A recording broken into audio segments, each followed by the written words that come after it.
Habang gumagalaw ang lalaki, may nahulog mula sa kanyang kamay at marahang bumagsak sa lupa, nag-iwan ng bahagyang kalansing. Nang sindihan niya ang posporo upang pasimulan ang apoy, biglang sumulpat si Siho sa kanyang likuran, may ngiting mapanukso sa labi at aninong pangungut siya sa tinig.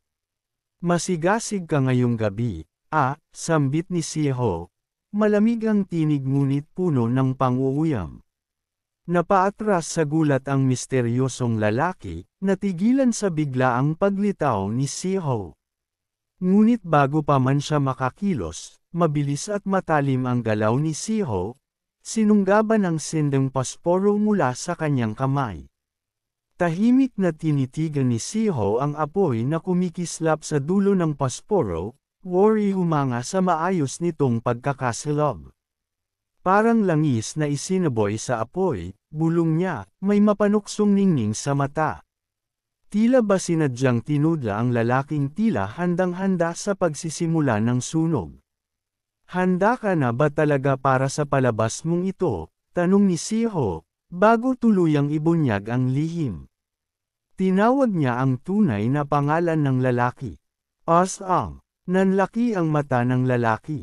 Gulat at takot ang bumalatay sa kanyang mukha sa pagbunyag ni Siho ng kanyang pagkakakilanlan bilang isa sa mga kasapi ng wing. Yumigting ang galit kay Osang. Paanong nalaman mo? Sigaw niya, nanlilisik ang mga mata. Ngumisi lamang si Siho, malamig at puno ng panunuya ang ngiti. Maniniwala ka ba kung sabihin kong nalaman ko ito mula sa hinaharap? Hindi na pinansin ni Osang ang biro, matalim ang kanyang titig. Alam kong hindi mo ako sasabihin ng totoo. At yan ba ang mahalaga ngayon? Tugon ni Siho, bahagyang tumawa ng pauyam. Ang mas mahalaga, ay nahuli kitang buhay, habang sinusubukang pasimulan ang apoy. Parang nawalan ng katinuan si Osang. Tumawa siya ng malakas. Halakhak na halos baliw sa galit at inis. Tama ka, ani niya sa gitna ng pagtawa. Hindi pala sobra-sobra ang mga bulong tungkol sa talino mo. Ngunit bago pa man matapos ang kanyang halakhak, bigla siyang bumunot ng patalim mula sa kanyang tagiliran. Isang ngiting mapanganib ang gumuhit sa kanyang labi habang pabulong siyang nagtanong kung nag-iisa ba si Siho roon. Ngunit hindi natinag si Siho. Bagkus, ngumisi pa siya at pabirong tugon. Sa kasamaang palad, single pa rin ako. Mas lalong nagngit-ngit si Osang. Sa isang iglap, sumugod siya, tangan ang patalim, sabay hiyaw ng mamatay ka. Samantala, sa kabilang dako ng lugar, tahimik na nagmamasid si Yu Changwei, may tandang parol sa kamay. Habang sinusuyod ang paligid, dama niya ang gumagapang na kaba sa dibdib. Muling sumagi sa kanyang isip ang huling pag-uusap nila ni Siho, ang tanong nitong may gusto ba siyang sabihin, isang tanong na tinanggihan niya noon, ngunit ngayoy tila may kahulugan ng mas malalim. Muling bumalik ang tagpo kay Changwei, na ngayoy hindi na napigilan ang sarili at buong tuwirang tinanong si Siho kung paano niya nagagawang matapos ang mga gawain ng ganoon kabilis, tila ba may mahika sa bawat galaw ng kanyang kamay. May pagkalito sa tinig ni Changwei habang ipinapaliwanag niyang mahigit 3 taon na siyang naglilingkod sa sangay ng pananalapi. Ngunit ni minsan ay hindi niya nagawang abutin ang bilis at husay na iyon, isang husay na para bang hinubog ng panahon at karanasang lampas sa kanyang kamalayan. At si Siho, 2 araw pa lamang sa tungkulin. Napatawa si Siho, isang magaan ngunit mapaglarong halakhak ang lumabas sa kanyang labi. Sabay birong tanong kung iyon ba ang tunay na dahilan ng malamig na pakikitungo sa kanya ni Changwei. Ngunit ang biro ay tila tumusok, at saglit na nagdilim ang mukha ni Changwei habang mariing itinangging siya'y naging malamig. Sa tinig ni Siho ay damaloy ang katahimikan ng isang taong may mas malalim na pananaw.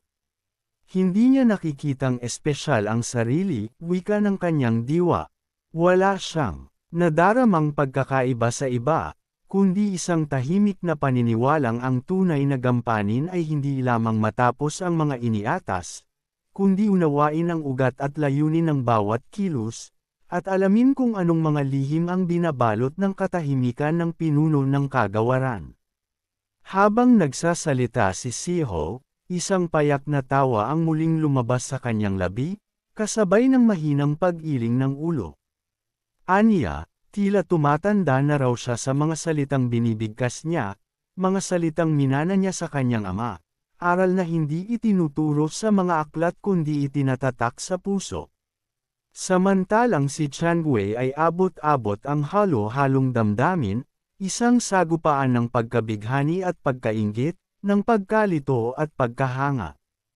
Ang taglay ni Siho ay hindi lamang talino, kundi karunungang tila hinugot sa mga lihim ng panahon.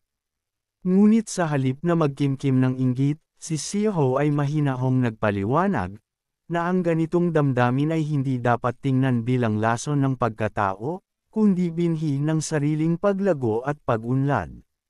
Napangiti si Changwei, isang ngiting may bigat at ginhawa.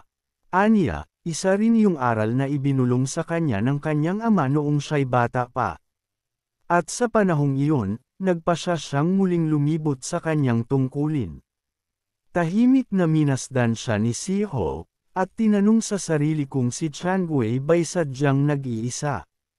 Tugon ni Changwei, mas nararapat na siya na lamang ang maglakad sa dilim, sa katahimikan ng gabi. Habang bumabaybay si Changwei sa mga pasilyo, tanglaw ang kanyang parol, dumadaloy sa kanyang isipan ang walang katapusang tanong, paano nagagawa ng isang baguhan na gulatin at lipulin ang lahat ng inaasahan ng nakararami. At sa gitna ng mga huni ng gabing tahimik, isang bulong ng hinala ang pumasok sa kanyang diwa, hawak nga ba talaga ni Siho ang kinabukasan ng kalakalang Yunhe? Habang lumalalim ang gabi, napangiti siya't napailing. Inaalala niya ang kaunting pagkaasar na nararamdaman niya tuwing nagpapakita si Siho ng labis na kahusayan, at sa kabila ng lahat, tila ba ito'y nakakainis sa damdamin. Kaya't nagpasya siyang uminom ng mainit na tsaa, upang bahagyang hamupa ang bagzo ng kanyang isip. Ngunit isang munting pagsisisi ang sumingit sa kanyang puso, sana'y tinanggap na niya ang alok ni Siho ng tsaa kanina. Habang nilalasap ang init ng inuming hawak, napakunot ang kanyang noo. Sa ibabaw ng isang kasangkapan ay naroon ang manipis ngunit maliwanag na mantsa ng langis. Isang kapirasong anino na bigla niyang naramdaman sa paligid, at ang kanyang puso'y napuno ng pag-aalinlangan at pangamba. Samantala, sa kabilang dako ng tahanan, umaalab ang sagupaan nina Siho at Osang. Mabilis, mabangis, parang unos ng bagyong walang habas. Subalit si Siho, sa halip na matakot, ay may bahagyang ngiti sa labi, at animoy lumulutang sa hangin habang sinasalubong ang bawat atake. Mas magaan ito kaysa sa laban ko kay Jinho, bulong ng kanyang isipan, at sa bawat hakbang ay mas lalo siyang nagningning.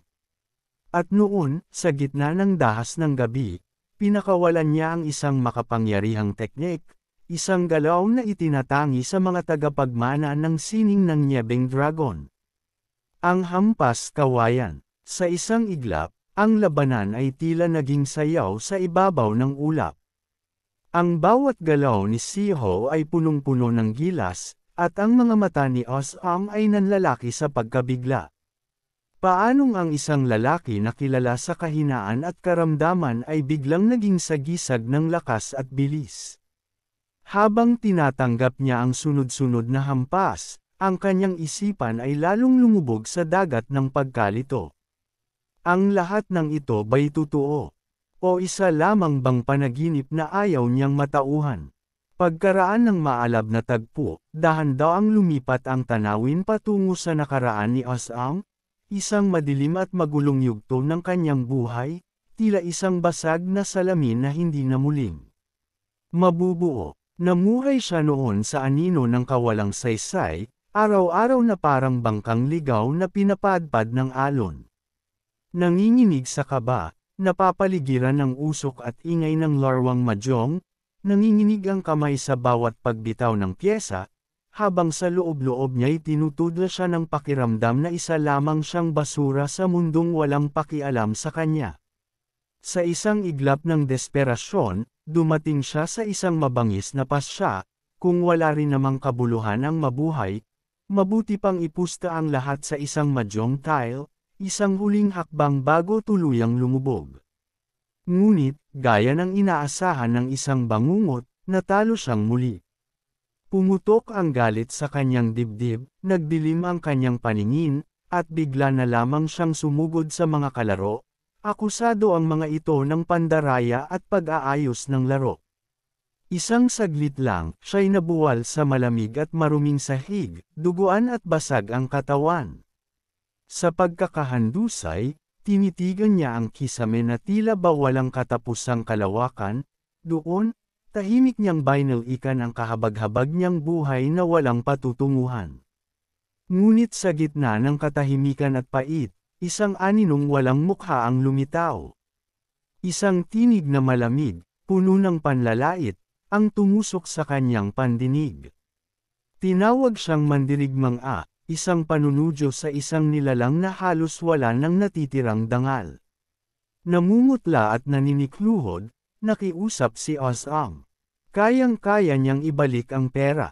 Siya'y miyembro ng sangay pinansyal ng kalakalang Yunhe, at muli siyang makakabangon, muli siyang makakalikom ng yaman.